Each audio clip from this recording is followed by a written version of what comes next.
Good morning. Hey, good morning. What's going on? More noise in your house than over here. I'm very quiet in my serenity of the studio. Beautiful trees outside. The only thing I see walking by is some squirrels and some wild turkeys. Good. But you, on the other hand, I'm chaos. living in chaos. Yeah. So I have 3 floors of craziness. I have my bottom floor where I'm doing basement renovations. I have my middle floor that I have a friend's dog staying with us that won't stop barking because the dog sees squirrels outside of our window, both in the front yard and the backyard, and chipmunks and, basic stuff that people see in suburbia. Yeah. And apparently the dog's mission is to rid the world of evil squirrels and chipmunks. Barking, so no problem. And then on my upper floor, I have 2 cats that are mad at me because I brought in the evil beast that is the dog. And they're all over me going, how could you even relax at a time like this? We're under attack. So my studio is much nicer. Quiet, peaceful, serene. But you know what? It's beautiful. I don't know what it's like there. It's beautiful. It's really, really sunny. And when I woke up this morning, like we're on the water. And so when you wake up, sometimes anyone who's stayed at my place knows you have to wear sunglasses when you get up because I don't have any blinds. So, and it doesn't usually happen during the winter, right? And then this morning I woke up and it was blinding and I was like, I got excited because it feels like, okay, it's almost time. The snow is going to go away now. And yesterday I had a very exciting shopping trip to Walmart. And very exciting. And when I was in there, what was interesting is what was out? All the patio furniture. Oh, I love that time of year where it's like, oh, the dream of sitting on the dock on a chair. So I kind of got, I felt really good today because it was like, wow, like, sometimes when you live in a country where there's so much winter, right? It gets like, it's great for a while. And then around probably, I would say, end of February, early March, right it gets kind of depressing, right? Right now like, is, yeah, I'm done. I don't want this stuff anymore. I don't want to wear a coat and boots. See, I said boots like a Canadian, and I don't, and I don't want to do this anymore. So, so it's kind of exciting. And I was just thinking as we were walking, it has nothing to do with business, but as we were walking, as I came in, I was like, you know what? I actually today was the first day I missed the chickens. Because I was like, oh, it's such a pretty day out. It would be great to say good morning, chickens, and feed good morning them. to the exactly. I feel like there's 2 times a year where we get excited going into a store. Like we go, and this time of year where we're kind of done with winter and we're excited to see the patio furniture, and then there's like the fall when we see the Christmas decorations come out and we get excited for, the holidays. Doesn't matter what you celebrate, but just sort of that winter stuff. And we get excited about that and the full change of season. But right now, Well, what's interesting too is, you start like, again, you feel like it's all like this rejuvenation thing, right? Because you're like, oh, you get all excited because there's a change. Exactly. And I wonder, and we have this 4 times a year up here, but I wonder, like, you guys are loyal viewers can tell me if you're living in like California or Florida, what's that like? Like, I know the weather's fabulous, but it's always the same. So do you ever get that, like, some change that gets you excited? Because for us, a weather change is exciting, right? Exactly. It's very true. So, but it does. It certainly affects your business. Like I said yesterday, I was like, oh, okay, let's do something new. Let's get going. And like before then, the last 3 weeks, I was like trudging, like, oh. Well, it affects your business because it affects your mood, right? Yeah. Like you're right. Like we get excited, and we get excited when we're developing new things. We get excited when we find new, softwares of things that we can do or do things differently or whatever. And that rejuvenation of seeing patio furniture can give you that, feeling of, okay, I'm ready. Let's take on spring and create something new. But you're right. When you're in the sort of the end of the winter, you're like, I just got to get through. So again, you know, Right. creating things, developing new programs, putting together new things doesn't exactly happen at the rate at which it does in the spring. At least not in our No. world. No, so it'd be interesting if anyone wants to send us a little comment. Let us know because I am curious as to how, I mean, on the flip side, I'm sure whoever writes in is going, well, we get up every morning and go for a hike or go for a run, and the weather's always beautiful, and we're always sitting at the patio. So maybe you don't need it. Maybe it's Well, always maybe they're just always on that high, right? maybe, Yeah. which would be interesting. Maybe we should try it I'm because okay. it's true. I would be open-minded to Yeah, give that a shot for a year. yeah, me too. Me too. But I know, I remember my friend first moved to Australia, and she said the biggest thing for her was like the kids starting school in like the summer, but it's Yeah, not, it's their winter, but it's summer. yeah, And she said the change of seasons isn't as extreme. yeah, And then Christmas is in the summertime. So she goes, it took her probably a few years to really adjust to that, yeah, right? Because we're yeah, used to things happening at certain times of the year and you expect certain yeah. temperatures and weather and stuff like that. So, And that's also why, anyone who lives in a northern climate or around the world's different, but in the northern climate, it's you have to be cognizant of those things. I mean, we had certain events that we had to cancel because there were snowstorms. So we're always paying attention to like, oh, do we really want to do something in February because it's probably going to get canceled. well, you have to prepare for flexibility, Yeah, right? Like that's what you just kind of have to do, because if you are going to run an event in Canada or Northern Hemisphere in January, February, or March, there is yeah, a very good possibility that you will have to reschedule or yeah, cancel because of weather. yeah. And you Now, are, saying that, everyone who's in the northern hemisphere, it takes a lot for you not to go to an event. I mean, it really has to be a snowstorm. Whereas, if you're in the southern areas, if it like sprinkles snow once, it's like doesn't even stay on the ground, everything shuts down. So because they don't have the infrastructure to deal with it, but they also don't have the experience. So for no, us, if it's snowing, it's like, oh, no problem. yeah, I'll drive for a couple hours if it's yeah, snowing, but it has to be yeah, like a major snowstorm to shut yeah, us down. yeah, And interesting. even if it is a major snowstorm, we still go to a concert. So, it's not that bad. Yes. Speaking of, John Mayer's coming up next Monday. Yep.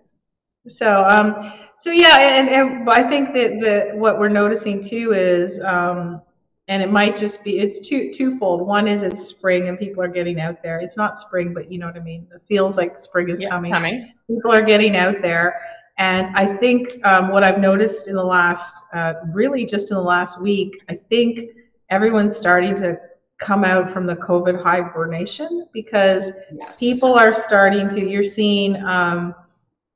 Some of my clients who are looking for help, they're getting lots of resumes where they never used to get people applying for like Oh, really? years. That's So they're interesting. getting people applying, people are coming out. We know people that were, kind of sitting and waiting. Now all of a sudden they're like, yeah, we want to join the podcast mastermind because it's time now to get back into business. And, Yeah. we kept saying for a long time, we can tell it's coming, but I think really in the last week, I've noticed a profound difference in how people are reacting. So I think people are just tired of staying home and watching Netflix, and it's Yeah. time to go out there and do stuff. So that's great. It's great for everyone that is running a business that has been struggling and holding on, because a lot of people with small businesses have just been holding on. And the only advice I really want to tell everyone is that, it is turning. So hold on a little more. Don't give up yet. Yeah. Don't give up yet. It's again, it's the hardest thing is trying to get through some of these slumps. And then once you do, you'll realize that the business will come back. So, I'm expecting a lot of people to go full force, sort of, yeah, now that we've hit, again, the spring, because we've kind of yeah, come through. You're right. I felt last summer people kind of, they went out, but they were kind of dipping their toe. yeah. Going Like, out, they were going out to like, cold. Water's still cold. I don't want to jump in yet. exactly. Oh, and just people were going out if it was outside. Yes. right? There wasn't as many people going inside events. So now we went into the winter months, and now that we're coming out of that, I feel like, yeah, like people are reaching out, seeing Yeah. a lot more activity, seeing a lot more in-person events, seeing a lot more in-person Yeah. networking events. We had our first Clubhouse event last Thursday. Yeah. Sorry, not our first, our second. Yeah. Some number.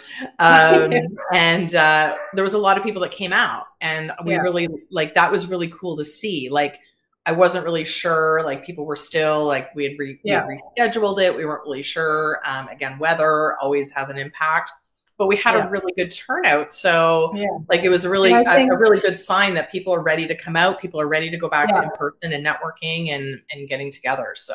Yeah, and I think that we'll see a lot more in the next couple of months that, you know, and I mean, even I was noticing, like last night I'm going to be in the city next week, by the way, for a couple of days. I haven't told you yet, but and then I was like, oh, you know what? Maybe I would really like to go. The art gallery has a Leonard Cohen exhibit, for those of you who know who that is, and I'm like, oh, I think I'd like to do that, and I haven't thought about stuff like that in years, right? Right. So. Exactly. Yeah. And you know what? Anthea's just saying the same thing. I'm seeing a lot more activity in the last couple of weeks, so it's interesting just to see people kind of coming back. And, you know, we've been having conversations with different people about our masterminds. We were on the phone last night with somebody that we're in conversations with about running a mastermind under Mastermind City, which is really exciting. Yeah. And then, but we're also having conversations. This is the funny part. We have to have this conversation because of the insanity that is the sales cycle of some of these programs. So we're also reaching out because, again, it's spring, and and I love our products, and we love AppSumo, absolutely. But we're also looking at other programs and products to be able to incorporate into Mastermind City. Yeah. So we've reached out, and I think I'm fascinated by the process that they're all going through. It's not just one, but they're all going through to get to the final answer of yes. Old school. We're going to teach you guys not to do old school if you're in any of our masterminds, because it's a little ridiculous, little dated. So it was, so first it was a phone call. So you participated in that initial phone call. So going really old school, like, I'm interested in this product. Like on the phone, not on a Zoom, on the phone. So they got you on the phone. So what was the process? Are they just sort of vetting you to see if you're worth their time? So, which is kind of silly, because the vetting could have been done if they had just read what they asked me to write, right, on the opt-in form, on the form that said I'm interested. You don't really need a phone call, right? Unless they're trying to confirm if you're legit, if it's a real person or not. But yeah, so I don't like being on the phone. I don't like it. You tell me to send me a link. When somebody just says, "Oh, I'll call you," I am always like, "What?" Send me a link. I'll jump on Zoom or Wave or Teams or Google Meet, whatever you want. But just don't call me, because I think after the advent of, after COVID, I mean, everyone is now very comfortable seeing you face to face, right? Yeah. And not comfortable. I'm not comfortable talking to somebody that I can't see anymore. Don't like it. Don't like it. I want to know that they're not reading the script, that they're listening to what I have to say. So yeah, that was the first. So that's the first step. So this is not just, again, this isn't just one company. This is probably 3 or 4, and they all have the same process. Yeah. And then they do the phone call, and then the second step, which is what we thought would be a product demo, wasn't. No, it was another call to see if you were qualified to talk to them. We're not talking about $1 million product here, right? No, like, it's an investment, but not that much. So, but the second call it wasn't even it was to show you how awesome their product was. Right. That's how I felt. It was, you know, here's some case studies, here's some client, stuff that they had done. Here's the front end of what you can't see. Here's what I would point out again to people who are listening, because if you're doing any of this or selling anything, if I filled out a form that says I am interested in your product, it means that I've already checked out the front. right? Right. I've already seen your sales page. I've already seen your testimonials because they're probably on the front. You don't need to walk me through that page. I was very clear. I'd like to see the back end UX, the user interface, so that I know how simple it is to use, because we're always looking for simplicity for our clients. And so I was very, very clear, very clear. So, But to go through now too, so a phone call to see if you're, so I don't really have an issue with that one if the middle part wasn't there. If you went right from quick phone conversation to make sure that you're a real human, you're not a robot, you understand sort of what you signed up for, vetting phone call quick. Okay, now let's book a product demo. But the other issue, go ahead. Well, I also prefer, like, I'm more like immediate, because here's the thing. If somebody, it's kind of like if you're interested in our mastermind, you can go ahead and book an appointment right away. There's our calendar right on the front page. Go ahead and book and you can book for that date, like the next appointment, and you will call and talk to somebody about it, right? Because you're interested in that moment. But so this is what I would do. If I was your sales manager in these companies, I would tell you, instead of doing 15-minute block out an hour and say, call this person. If they're really interested, immediately switch to a demo. Right? Like, I'm hot right now. I'm a hot lead. I'm very interested in your product, and you're making me wait. I don't like to wait when I'm interested in something, because you know what happens? We find alternatives. And that's why I'm talking at 5. I guess that's the fascinating, because so you're right. I would absolutely do that, because the problem faced, so again, we have just to go through that. Call 1, are you a real human? Vetting you, no problem. Call 2, show the front end information. And we even said on one of the calls, okay, we love it. Like, we're ready. We're here. We're interested. Like, again, hot lead, like strike while the iron's hot. Like, we might have even signed on, like, right in the moment. Show us the back end so that we understand how it works. Because like you said, we don't buy something unless we know it's going to be an easy interface. We need to see how to actually build on the back end. No, we can't do that. That is not what this call is about. I am unable to talk about that during this call. That is going to be talked about on the next call, which now we have to schedule. And I think old school, a lot of this is because in old school sales, which, guys, if this is your sales manager or your sales leader, you need to get a new one, because that doesn't happen anymore. And I don't need to see our logo customized on your demo. I don't need it. Right? We don't need, that's not going to sell us. What's going to sell us now, because everything is visible on the internet. You know what I mean? Like, I don't need to see, show me one of your customers that on the back end, all their logos. I'm fine with that. I can actually envision mine. And I get it. Before anyone says, like, there's people that can't and they're not that sophisticated, I get it. But that's what that initial call should vet. So here's how you do it. Hey, you're interested? How much do you know about technology? What do you need to see? And they'll tell you, great, let me do a demo, right? Or, you know what? Why don't I customize it for you and we can talk tomorrow? Like, this is sales 101. And the problem is that now, like, sales training isn't really done anymore, not like it used to be, right? Sales was a really good profession back in the day, and that you had to understand. But what we have now is a lot of cool ways that we can segment our customer, right? So they can come in. So, for example, if we have a city full of masterminds. Right now, we're signing people up for the podcast mastermind. Guess what? We don't care. We're not telling them about everything else. We're telling them about the podcast mastermind because that's what they're interested in, right? Awesome. Then they can find out everything else there is. But, like, listen to your customer. We're begging them to show us.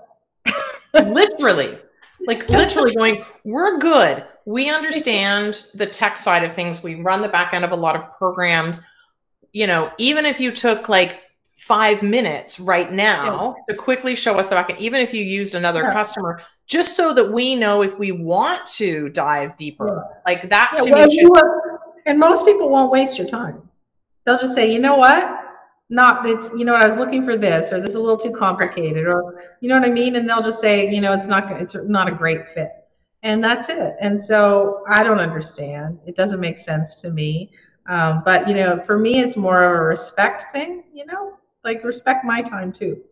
Absolutely. Absolutely. And they were looking forward to seeing you on the podcast mastermind training as well.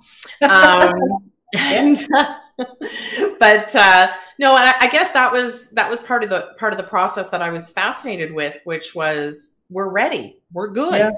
Like again, strike while the iron's hot, and they absolutely were like, no, that is not. So they were so stringent on their process of phone call, front end, and if that goes well, then show back end, that they're not even able to like massage what they were doing or to switch gears slightly to kind of go, oh, they're really interested. Let's show them right now. And maybe we can get the sale today instead of waiting. Yeah. But now, like, I remember, I'm looking at our calendar, like we have a couple tomorrow, which is hopefully the final. And I'm like, which one was that again? Yeah. Like, did we like that one? And I was looking at it going, aren't we missing one? Isn't there one that we're supposed to have a call with? Where is that call? It's not in my thing. Like, I don't know where it is. Right. So now what they've done is, number one, they've lost us. Totally. We've gotten lost in the process. We were very clear that we were looking at other people to do this thing, so that they could kind of like, we were like, sell us. Like, we already know the concept of these programs. Yeah, we're your perfect customer. Because we don't even need help. We just need to just show us the back end, and we'll tell you, you know, if this is good for us. And did we get the information? Wasn't that one of them supposed to send us a bunch of stuff? Yep. Didn't get it, right? Other pieces. Now you're waiting for follow-ups, and I'm like, okay, so now he's going to send it, and I'll be like, which one was this again? And did we like that? And now we're making it. They've made it extremely complicated. Hard to buy. There's no need for it to be. There's just no need for it. Then I'll tell you. Well, I just want to mention this other one, which I thought was really interesting. So, you know, we love waitlists. We love that marketing angle. We do that too, and which is legit, but that's the truth. We do. And so, so there's one software that had a waitlist, and it's a big freaking waitlist. It tells you where you are in the waitlist, which is really huge. I like that. Yeah, so do I. And I really wanted to see this one. I really wanted to see it. And I'm like, damn. So, so I'm on the wait list. I'm trying to move up on the wait list. And I'm sending it to everybody, sign up so I can get up on the wait list. Still really high. So here's the interesting thing. There's nothing that can tell you can't do anything. There's nothing on that page that tells you anything more than that. So I go to LinkedIn. And they're on LinkedIn, and they wrote a newsletter or whatever. So I read it. Now, remember, when you're talking to people on LinkedIn, completely different people. You actually have already pre-qualified them, because you figure, which I agree with, if they have a LinkedIn profile, they're probably a little more legit than the average person, because they actually are telling you about their business. So I read it, and then I was reading at the bottom, and then there was a link about, you know, contact us or whatever. So I was like, well, that's the first one I've seen. So I clicked over, and it said, you know, send us an email if you're interested in talking to us about partnering with us. And I'm like, okay, like that's not going to happen because I'm a million on the wait list. So I send them an email. They respond right away and say, we'd love to connect. When are you free? So I sent a note and I said, you know, this week, and they're like, great, let's book it. So we have a call with these people, right? I hadn't actually talked to you. I just have the meeting in the calendar, but I didn't know the process. Because I hadn't talked to you. That's interesting. If I had waited over here, right? Waited over here on the wait list, I'd still be waiting. But what I realized was they were pre-qualifying, which we do a lot too in LinkedIn, because again, LinkedIn is more trustworthy than anything else in terms of somebody's business. So they're pre-qualifying. They know you've read their article, right? It's only at the bottom, right? So I love that, the fact that they know that this is a legitimately interested person because they actually read it. He emailed us, not a form, emailed us and asked us to meet, right? So I Interesting. loved it, and immediately got back to me. Immediately, like within an hour, the person said, "Okay, when would you like to meet?" And I said, "This week," and they were like, "Great," and that's it. Because It's they booked. know that you took initiative to Yeah, seek them out and they're yeah, rewarding you rather than just, hey, I'll go on the wait list and then you sit yeah, back and wait. So that's an yeah. interesting lesson Yeah. to go So, that one but step I further. mean, like, look at the difference. I was equally as interested in the other ones, Hmm. right? But this one's like, boom, let's talk right away, right away. Not like, oh, we can set up something for next week so we can have our initial conversation. Like, so it'll be interesting. Don't know what's going to happen. We'll tell you about it next week. Yeah. It'll be interesting to see how they hold the first meeting. It is a video meeting, right? Well, so So first of all, that's a good sign because if good you're on a time. video meeting and you've booked enough time, you can quickly share your screen. Yeah, Go, oh, you know what? Let me share my screen and show you exactly what it is versus the yeah, phone call. Okay, well, have a, yeah, you're an okay person. Okay, now yeah, let's book the video. Interesting. So yeah. good for them. Yeah, and well, it's kind of, and I would say, we're good too, because what we do is you can book a call, and when on that call, you'll be walked through everything there is in the mastermind, and we'll open the screen and show you what you're gonna get, and walk through, even if it's a walking through of the sales page, but walking through, and you can ask the questions, and we'll explain it to you, and so there's no misunderstanding. You don't have to worry about if you're unsure of something. And that's really it. You need to talk to your customers and talk to your potential clients and say, what questions do you want answered, right? What do you need that I can help you with so that so I can make your decision easier for you? Because really, people don't hesitate because they don't hesitate because they don't want to do it. They hesitate because of lack of information, right? They can't Absolutely. make a decision because there are questions in their head that they might not even know. So if you're with somebody that knows what they're talking about because they run it, they'll be able to say, look, what is it that you're hesitating? What is it that you're worried about? And then we'll be able to draw that out of you so that you can very clearly make a decision one way or another, no pressure, but at least you'll make a decision based on all the information Yeah. that is kind of mulling around your head, because that's true. I mean, it's the lack of information that causes somebody not to move forward. If they've scheduled a call for you with you, or if they've, I mean, how many of us leave tabs open of something we're interested in? You're in Chrome, like I just had to close 50 of them because it was making this video lag. But if you're interested in something, you left it open, right? So you're interested. So the question now is, what's going to push you over the edge? What is it that you need to know in order to purchase it, right? Or in order to do it, or trial it, or whatever it is.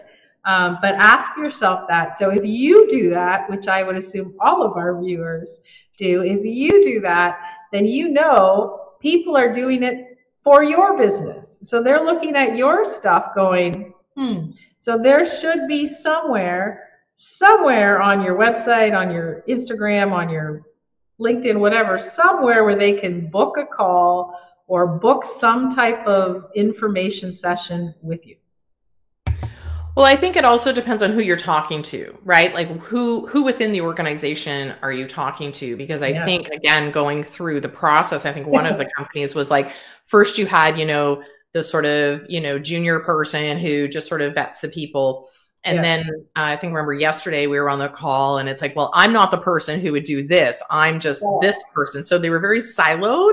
And Yeah. then he's making an appointment with this person who can actually sort of answer those questions. So I think you're doing somebody a disservice if you're getting on a call with somebody who's potentially sort of a hot lead, Yeah. which we were because we were ready and very interested, to kind of say, I am not the right person to help you. Then Right. why am I on the call with you? Yeah. And why now do I have to wait? You just reminded me, when I filled out that form for one of them, one of the questions was, how comfortable are you with technology? And I clicked expert. So Right. they just looked at that box and said, oh. Okay, we let's just better send put them her with the person over here that understands and can fast track that fast track conversation. it. Yeah. Because that was my challenge, is that they kind of say, okay, well, I'm here to show you some customer examples. And then unfortunately, just the downside of that is that he wasn't ready with customer examples. It kind of went a little sideways. But and then what was interesting as well is that so speaking of video calls, he turned his camera off so that he could read the script, because you could tell he was reading a script. Right. Because when we interjected, he backtracked a sentence and continued a sentence. I'm like, so you don't do that. Yeah, and you know what? And I don't blame the person. I blame the organization's training. Yeah, it's not absolutely. like don't expect people to be able to, off the cuff, be able to do everything unless you've trained them to do it. When I started in sales 1,000 years ago, old school sales and wholesale sales, and I was doing product sales, and I'd have to call on, stores to sell the product. And green as shit, brand new, out of school. It was the only job I could get.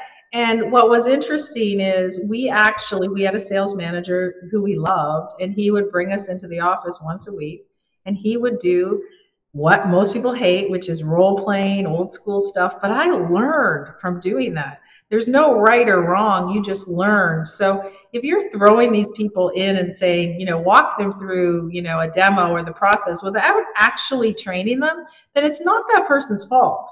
It's your fault as the business owner, as the manager, as the VP, whatever your title is. It's your fault because you did not teach them correctly, and shame on you. Yeah, and then they don't have the opportunity they're not empowered to kind of say, you know what, you're right. We need to fast track this and go through this, and then I can show you this part. So. Yeah. So were you on the call when, I know we're on our soapbox today, but were you on the call when, I'm trying to remember which call it was. And oh yeah, you were. The one call where we were saying, we have no idea we're a customer, we have no idea what you're selling. Like, we don't know how to upgrade because we don't have any information. Yeah, right. Like, so we are a customer already who want to buy a suite of products, and we can't find the information.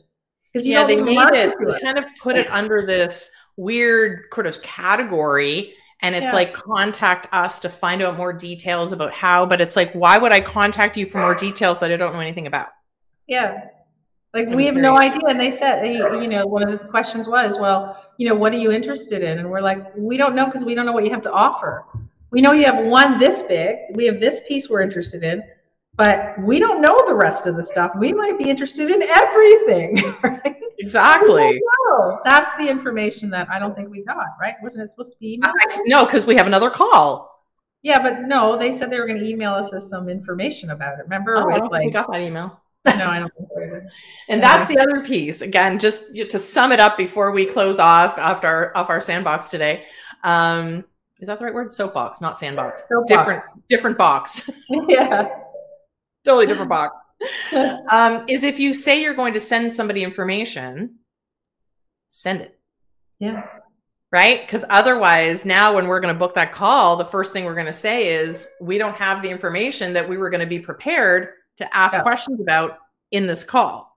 Yeah. So now does that make the call useless? So. Right. Very odd. Anyway, that's our story. We're going to tell you next week if we actually purchased anything. And then we'll tell you what we purchased and who did a great job on the 50th call. That's the good thing, is that we're kind of going through same process, but we'll see who does the best final call. Yeah. And the sad part is, like, our impression, and just think about this, guys, our impression is whoever does the best job, you just naturally assume that their software is better. Right. Which necessarily isn't, right? But you would assume that it is because of how they handle the call. So we'll wait and see, what we come out with. So, we're the same. Are there things we can do better? Sure. But we're very, very, very conscious of ensuring that our clients know that they can ask us anything at any time. That's why we have weekly Q&As for all our mastermind members. We never want anyone to be sitting in the background going, I don't know what to do next, or I'm not sure where to go. So it's the same kind of thing. Like, how are you? Ask yourself, as a business owner, if that's who you are right now, or even if you're a middle manager and you have a team, ask yourself, am I clear enough? Do people need information? Can they access me when they want to? Because if you're spending your time doing reels and TikToks and you think that's access, it's not. Yeah. That's not access. Go ahead and put that information out, absolutely. But access means you can answer a question. Absolutely. That's what you need to ask yourself. Yeah. And you know what? Next week, I'm going to talk about the new Instagram feature about broadcast. I don't know what it's called. They have a new feature coming out that actually is along that line. So yeah, stay tuned for that one. Meta's got to do something. Exactly. Except for 10,000 people. Yeah. Exactly. All right. Have a good week. And I'm going to figure out how to help my dog rid the world of the world.